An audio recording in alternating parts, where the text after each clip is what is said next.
সুপ্রিয় দর্শক আসসালামু আলাইকুম। আজকে আবারও স্বাগতম জানাচ্ছি আমার আরো একটি নতুন রেসিপি দেখার জন্য।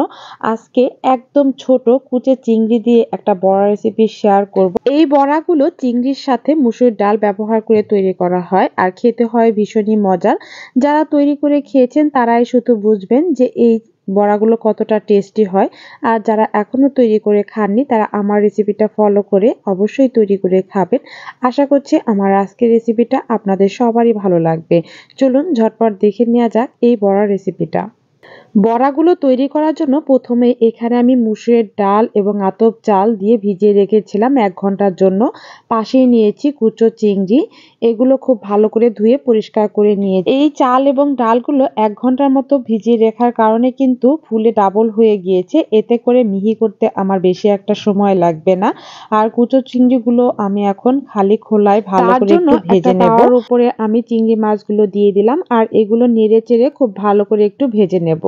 ভেজে নিলে মাছের যে কাঁচা গন্ধ থাকে সেটাও দূর হয়ে যাবে আর এটা খেতেও অনেকটা ভালো লাগবে। তাই আমি এগুলো খুব ভালো করে একটু ভেজে নিলাম। দেখেই বুঝতে পারছেন মাছগুলো আমার ভাজা হয়ে গিয়েছে।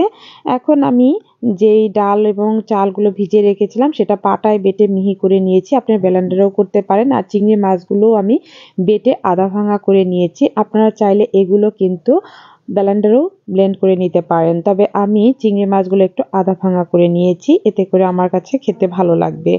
১ চামচ পরিমাণে দিয়েছি আমি কাঁচা মরিচ পেস্ট আর 1/2 কাপ দিয়েছি পেঁয়াজ কুচি, 1/2 কাপ দিয়েছি ধনেপাতা কুচি, ১ চামচ আদা ও রসুন পেস্ট, 1/2 চামচ দিয়েছি জিরে বাটা, 1/2 চামচ দিয়েছি লাল মরিচের গুঁড়া, 1/2 চামচ হলুদ গুঁড়া, 1/2 চামচ ধনিয়া গুঁড়া, 1/2 চামচ ভাজা জিরে গুঁড়া, স্বাদমতো লবণ। সবকিছু দেওয়া হয়ে গেলে এখন হাত দিয়ে খুব ভালো করে আমি মাখিয়ে মিশিয়ে নিচ্ছি সব উপকরণগুলো। আর এগুলো দিয়েই কিন্তু আমি বড়া তৈরি করব।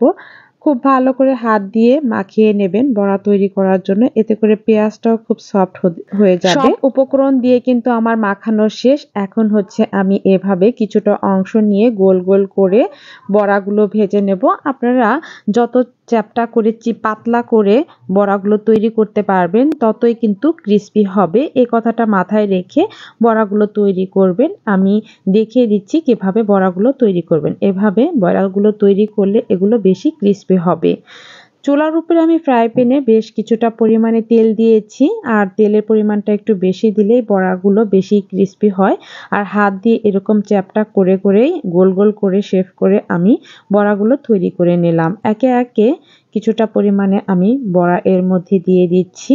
আর চুলার আঁচটা মিডিয়াম হিটে রেখে বড়াগুলো ভেজে নেবেন। এতে করে কিন্তু বড়াগুলো খুবই ক্রিস্পি থাকবে। তেলে এইভাবে ভেজে নিলে বড়াগুলো সারাদিন ব্যাপী কিন্তু ক্রিস্পি থাকবে। আর আপনারা এই বড়াগুলো একবার হলেও তৈরি করে খেয়ে দেখবেন যে কি যে মজা। বিকালে নাস্তা হিসাবেও কিন্তু খেতে পারবেন। আবার গরম ভাতের সাথে খিচুড়ির সাথে যেকোনো কিছুর সাথেই এই বড়াগুলো খাওয়া যায়। আর তৈরি করাও কিন্তু একদমই সহজ। দেখেই বুঝতে পারছেন যে কতটা ঝটপট করে এই বড়াগুলো তৈরি করে নেওয়া যায়। এপিঠ ওপিঠ উল্টিয়ে পাল্টিয়ে ক্রিস্পি করে বড়াগুলো তৈরি করে নিলাম।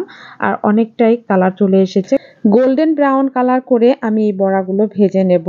ভাজা কিন্তু আমার প্রায় হয়ে গিয়েছে। এখন তেল ঝরিয়ে আমি উঠিয়ে নেব। আর এই সেম প্রসেসেই কিন্তু সবগুলো বড়াই তৈরি করে নেব। আপনাদের সাথে সার্ভ করে দেখাচ্ছি কতটা লোভনীয় হয়েছে।